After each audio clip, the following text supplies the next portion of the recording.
I once thought trust was the cornerstone of any marriage, until I found myself staring at the empty half of our bed night after night. I started to wonder if working late was just a nicer way to say betrayal.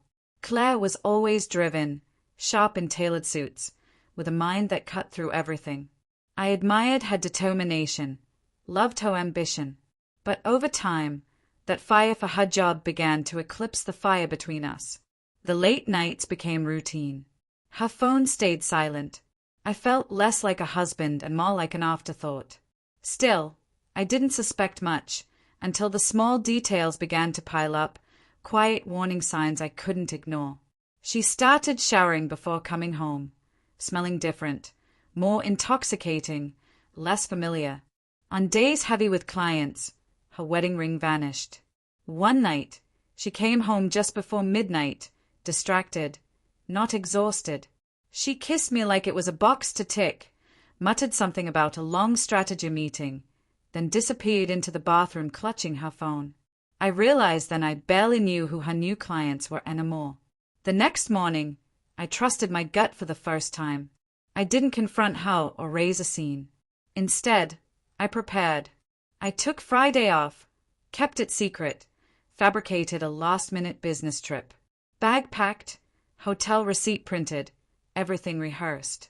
She smiled sleepily as I kissed her goodbye, already reaching for her phone. I left but didn't go far.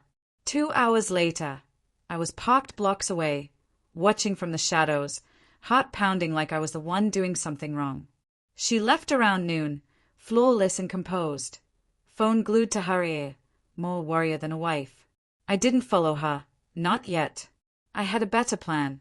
I called Derek, an old friend who'd been through his own bitter divorce. He understood the kind of pain hiding behind a forced smile. "Are you sure?" he asked. "This isn't paranoia." "I need to know," I said, "and I need your help." He didn't hesitate.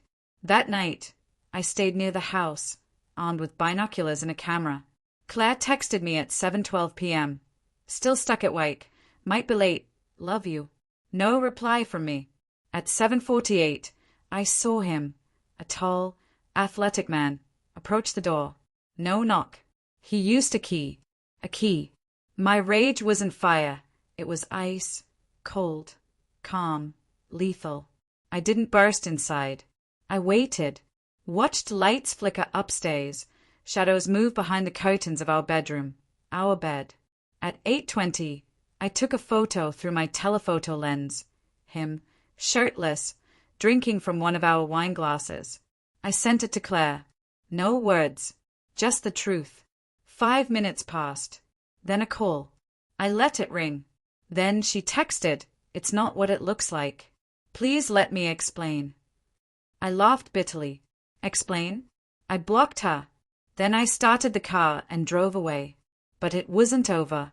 The next morning, Claire showed up at Derek's door, disheveled, makeup smeared, suit from yesterday.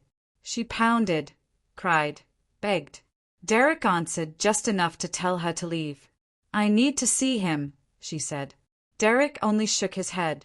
She left, trembling. She didn't let go easily. Over days, she emailed me, messaged my sister, even came to my office, claiming there was more to the story. And she was right. There was more. I hired a private investigator, not for revenge, but for the whole truth. The rot ran deeper than I feared. The man in our bed was Evan Mercer, a junior partner at her firm, fresh from grad school, the kind who eyes married women like trophies. They'd been seeing each other for 11 months. Hotel bills, late lunches, client dinners till 3 a.m., all covered up under fake calendar entries. Worst was the texts, laughing about me. She called me dull, safe, someone she used to love before outgrowing me. One message shattered me. "He waits at home like a puppy."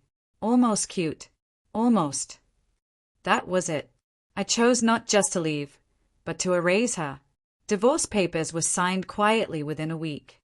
Claire raged when served, called me a coward, accused me of ruining our marriage over a mistake. She said she planned to come clean. Too little, too late. 2 weeks later, I left the city. Derek helped me find a new place. Small, quiet, memory-free. Slowly, painfully, I rebuilt. Months later, an email from Evan landed in my inbox. You were right. She lied to us both. She just needed someone to blame for her emptiness. I deleted it without a second thought. Claire is a closed chapter now, one inked in trust and torn from my life. Evan, he's exactly where he belongs.